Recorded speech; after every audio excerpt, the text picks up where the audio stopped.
Dearest listeners, Book babes and book bros. welcome to Book Babble. I'm Rachel, And I'm Tanya, and we're the Witlet Women, your hosts for the day. and today we have Sienna here. Would you like to do a quick intro for yourself? Sure. I'm Siena Trap. I am an author of spicy romance. I touch on a few different genres. I'm most known for my hockey romances, but I dabble in other things. I'm not a one trick pony. So I've kind of, my whole world connects. So I've touched on things such as royalty. I'm currently in small town country. I have a Mafia series coming up later this year. So I'm excited to kind of broaden my horizons and showcase what I can do in other genres outside of the hockey sphere. Well, we're excited to have you on, and we're excited to talk about all of your different books. So, Sienna, are you ready to babble? Absolutely. All right, I'll put 5 minutes on the clock and we'll get started. Right. So, what inspired you to write? Oh, wow. So I've always been a little bit of a kind of mentally creative person. And it's kind of funny. I kind of in high school wrote kind of like a fanfic because I'm in my late 30s, I'm a millennial. And when I was a teenager, Prince William was the heartthrob. So it was almost like a fanfic, because everybody wanted to land Prince William. And then, obviously I grew up, I had kids, he grew up, he had kids. And then I kind of had this manuscript and I was just, I could tweak this. I could change it into something else. And that's how and my life changed. I married an athlete, and he plays hockey, obviously. And it was one of those things where, like, let me kind of change this and twist this into how my life has changed since, being a teenager, obsessed with this, really famous royal. And it kind of branched into my original series. So it kind of mixed royalty and hockey. And then it kind of just kept going from there.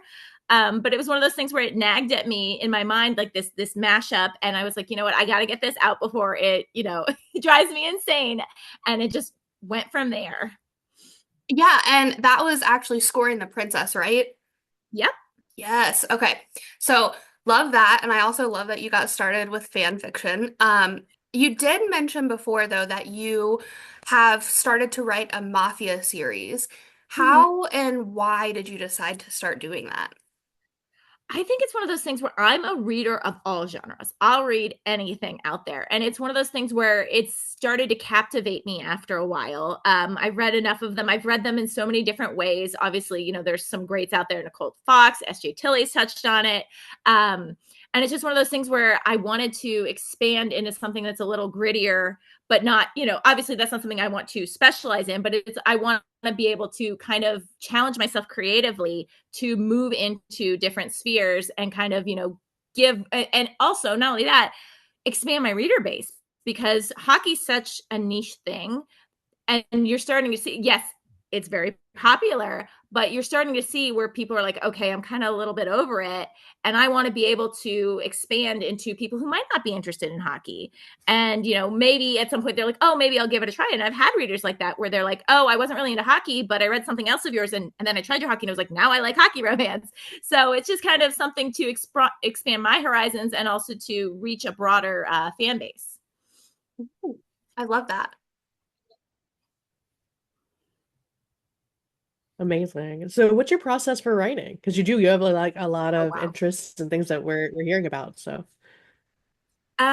Ideas come to me and I make a million notes in my phone because I swear I'm writing one book and six more ideas spawn. And I'm like, oh my gosh, I have the next 5 years of writing planned, like just kind of what series I'm going to write in the next 5 years. It's kind of crazy.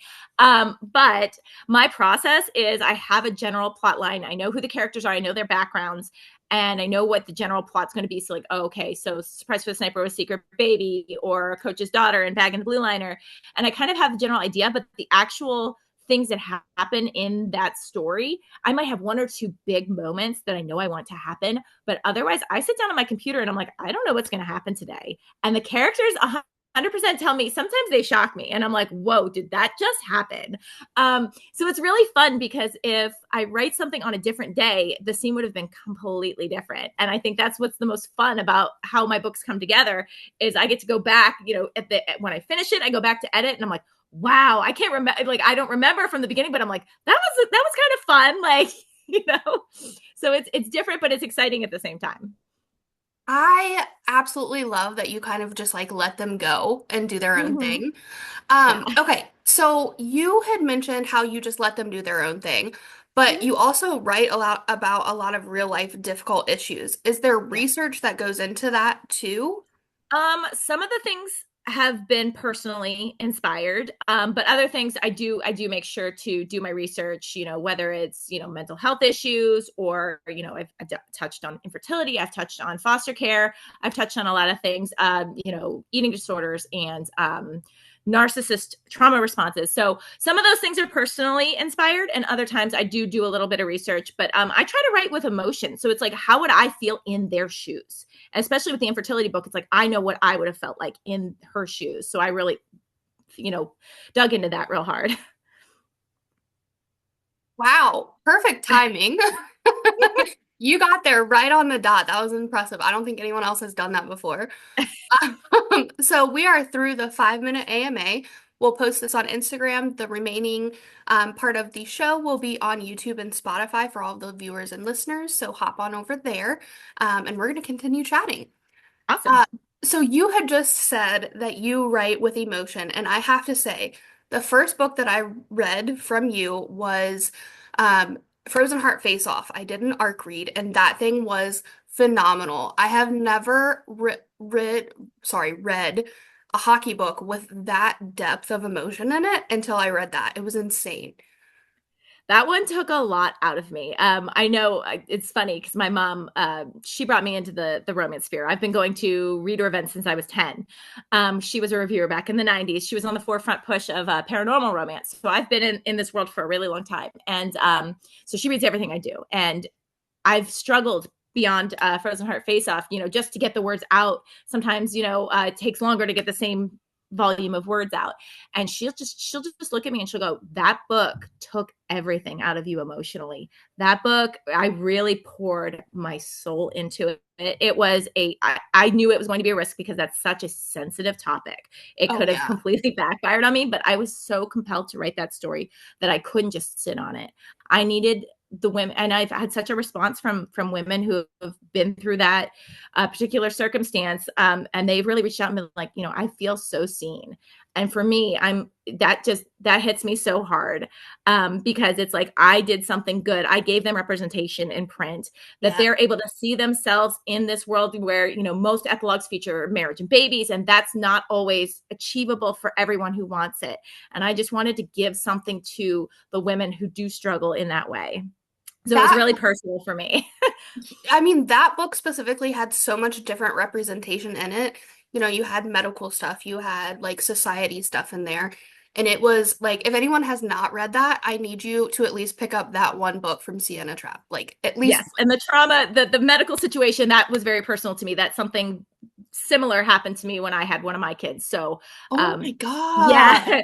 Yeah. So that definitely was part of me in that book. There are pieces of me in my life in every single one of my books. It's just so it's funny. My mom reads them, she's like, that's you, that's you, that's you.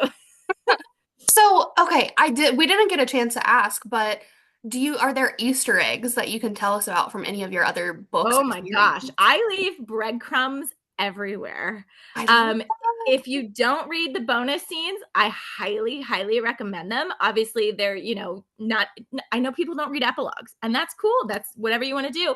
But this is almost like, even with like festive faking, I set up an entire series oh my gosh. in that bonus scene, and you might not even notice it, but like in Coming Home Country, I set up like 2 or 3 series in that one. At the end of Second Rate Superstar, I set up 3 or 4 series. I leave these little clues. It's like you might be like, oh, that person might end up with that person at some point.